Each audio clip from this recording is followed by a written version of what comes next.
అభిషేకము కొన్ని మానవులు చేయలేని పనులు కేవలం అభిషేకం మాత్రమే చేయగలుగుతుంది. కొన్ని బయట ఎవరు కూడా హీల్ చేయలేరు. అధికారం ఉండొచ్చు కాక, కానీ సమస్యకు పరిష్కారం రాకపోవచ్చు. కొన్నిసార్లు you need a personal God, you need anointed. కొన్నిసార్లు అభిషేక్తుడు నీ జీవితంలో ఎంటర్ అయ్యేదాకా, అభిషేకం ప్రవహించేదాకా కొన్ని సమస్యలు ఎప్పటికీ తీరవు, మారవు.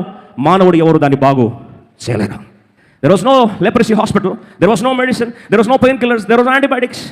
ఒకటే, ఈ సమస్య పరిష్కరించాలంటే ఒకే ఒకటి, అది అభిషేక్తుడు మాత్రమే చేయగలడు. మనకు ప్రతిరోజు ఎలా సమస్యను పరిష్కరించుకోవాలనే ప్రయత్నమా, లేదా బయట ఎవరికి తెలియకుండా దీన్ని మేనేజ్ చేయాలా?